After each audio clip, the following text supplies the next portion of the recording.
Assalamualaikum warahmatullahi wabarakatuh. Assalamualaikum warahmatullahi Saya wabarakatuh. mendengarkan sambil jogging. Ya, sehat selalu. Saya tertarik dengan apa yang sudah disampaikan sebelum-sebelumnya ya, bahwa rumah tangga yang dibangun ketika suami dalam kondisi tidak berpenghasilan, lalu istri menggugat berpisah karena suaminya tidak membantu di ranah domestik seperti itu. Nah, kasus saya ini berbeda. Di sekitar saya banyak perempuan yang tangguh bekerja dan suaminya itu membantu pekerjaan rumah tangga. Contoh di desa saya tuh ada perempuan itu PNS, guru, suaminya setiap pagi tuh nyapu, terus nyuapin anak, menyiapkan anak berangkat ke sekolah. Nah, rumah tangga mereka kan baik-baik saja. Tetapi tidak baik-baik saja ketika ada komentar masyarakat, di mana masyarakat ini terbentuk dari sistem patriarkis yang menganggap bahwa suami itu harus bekerja. Biasanya bilangnya gini, "Duh, laki-laki itu ya kayak nggak punya harga diri, nggak bekerja, malah ganti posisinya nyapu dan masak gitu." Padahal rumah tangga si suami istri itu baik-baik saja.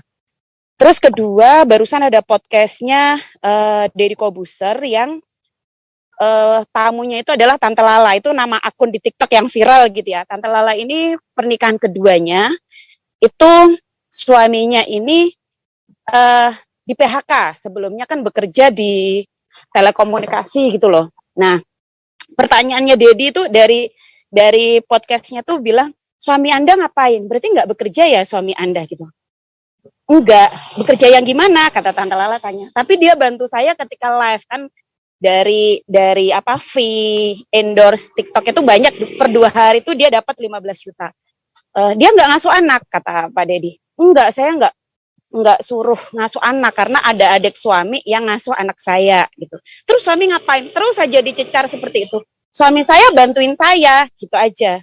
Nah, artinya Deddy Kobuser sendiri memaknai bahwa laki-laki itu harus bekerja begitu. Padahal ketika suami membantu, ya ini seperti perbedaan posisi ya, ketika istri tidak bekerja, ibu rumah tangga dianggap tidak bekerja. Begitupun sebaliknya, suami yang ketika tidak bekerja, gimana bahasanya? Suami yang tidak berpenghasilan dianggap tidak bekerja, karena ada beberapa kasus suami itu membantu pekerjaan domestik istrinya gitu. Kalau di desa itu banyak seperti itu Pak Yai. Rumah tangganya baik-baik saja, tetapi komentar masyarakat yang julid, toksik gitu. Mertua saya sendiri pun, ibu mertua saya itu dulu pandai nyetir truk, macul, nyangkul.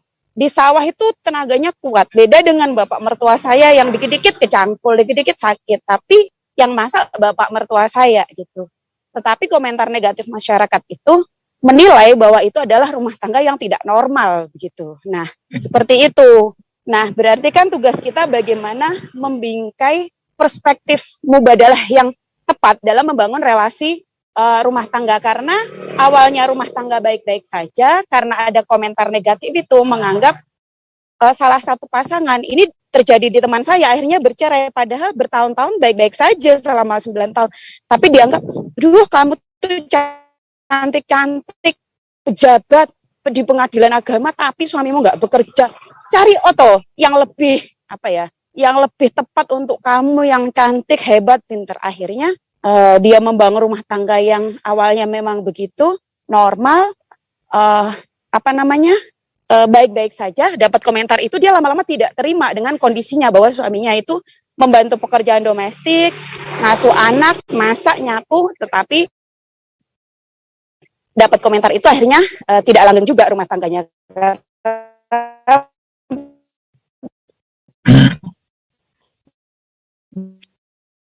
Baik. Harap bahwa suaminya itu lebih hasilan, begitu ya. Mungkin itu seperti ini kan sama juga mendiskriminasikan laki-laki begitu. Terima kasih itu. Assalamualaikum. Waalaikumsalam. Ya, itu tugas kita semua ya, masyarakat memang sakit. Baik, Pak Kiai, waktunya sudah mepet. Ini terakhir dari Mbak Balkis dari Bogor. Kan? Terima kasih. Assalamualaikum, Yai. Salam. Aku di Bogor loh, Balkis. Siap Kiai, saya di Jatim. Kiai, saya melihat, bukan melihat, saya pengen berbagi sih di lingkungan saya itu kulturnya itu apa ya? Jadi kumpul apa? Makan nggak makan yang penting kumpul gitu. Jadi banyak ya di mungkin entah seluruh Sunda atau hanya di saya gitu. Sehingga akhirnya kalau dapat orang mendingan dapat orang Jawa aja gitu daripada sebagian gitu memiliki mitos seperti itu. Karena di sini banyak yang laki-lakinya tuh nggak kerja, kayak jadi mereka mungkin kerja bukan kerja tetap atau mungkin biasanya hanya sampingan gitu. Nanti berhenti bekerja tetap tetapi memilih misalnya jadi ojek pangkalan gitu, itu udah cukup. Atau malah mereka tidak memilih itu juga, hanya tinggal di rumah saja. Terus nanti biasanya bermain dengan burung gitu. Terus hanya nganter istrinya ke pasar. Sisanya istrinya semuanya yang mencari nafkah. Misalnya dari jualan, terus urusan domestik, semua istrinya. Udah gitu punya anak banyak pun laki-laki itu ya tidak membantu sama sekali. Saya sampai kadang suka lihat itu anaknya misalnya 8, itu yang 5 dibawa kalau ke hajatan atau kemana. Ya laki-laki hanya melenggang, terus sisanya istrinya yang bawa. Karena itu dianggap sudah kewajiban gitu, kewajiban istri. Di sini yang saya tangkap kulturnya seperti itu gitu. Nah itu tuh, tapi dianggap bukan sebagai hal yang merugikan perempuan, tapi ya dianggap biasa. Malah saya terus semalam dapat chat orang curhat, padahal itu alimah dan mungkin salah satu tokoh, bukan salah satu lagi, emang influencer lah ya. Dia bikin status itu tentang ketersalingan antara suami dan istri. Bagaimana dia saling mendukung. Jadi dia bilang bahwa si perempuan itu, saya menikah denganmu bukan saya mengabdi, tetapi kita kesalingan gitu. Nah itu kan mubadalah banget ya statusnya. Tapi itu diprotes sama dia juga, tokoh masyarakat nih yang perempuan ini. Dia bilang, saya nggak yakin ini dirasani sama orang-orang, katanya. Saya nggak yakin bahwa dia rumah tangganya akan langgeng. Saya takut pasti akan ruwet, katanya. Nah itu kayak saya juga, tapi bingung saya mau ngasih taunya. Pertama dia mungkin karena lagi curhat, nggak mungkin saya malah itu namanya kesetaraan gender, saya nggak mungkin bilang gitu juga.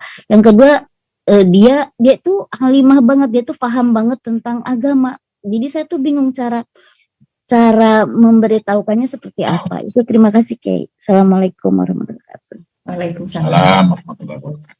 Saya memberitahunya ikut pengajian. Saya kira ya kita perlu banyak terus menanamkan pentingnya nilai-nilai tadi, rahmatan lil alamin, akhlakul karimah, kesalingan, agar relasi-relasi kita baik keluarga maupun sosial itu semakin kuat ya. Tentu saja ada banyak tantangan, diantaranya tadi di daerah, dan itu tidak hanya Bogor, beberapa tempat juga ada dan banyak. Sebaliknya juga mungkin ada juga. Karena itu dengan melihat berbagai kompleksitas itu, ya bagaimana kita bersama-sama memungkinkan, kalau konteksnya Bogor tadi ya bagaimana menanamkan atau memaksa para laki-laki untuk berkontribusi gitu loh di dalam kerja-kerja domestik, dan dia merasa bangga, tidak, tentu saja akan dapat bullying seperti cerita tadi ya, karena memang demikian kehidupan kita pada prakteknya. Karena itu perlu bertahan, fasbir, perlu sabar, perlu bertahan, dan perlu punya teman, punya komunitas. Nah, salah satunya dengan cara mengaji seperti ini, agar kita punya komunitas dan kita bisa saling menguatkan dalam berbagai kondisi, konteks, selama kita masih bisa menjadi pribadi yang rahmatan lil alamin dengan cara kesalingan, dan juga berakhlakul karimah, dan juga dengan cara kesalingan.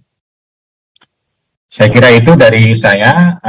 Mohon maaf kalau masih banyak kelihatannya ya Karena apalagi yang belum dibaca ya, Mbak Laila. Iya. Baca mungkin masih banyak. Pak Kiai, rata-rata tapi sudah terjawab tadi Pak Kiai. Ya, terima kasih. Allahul muwaffiq ila aqwamit thoriq, Allahur rahmana rahmatan amatan syamilah.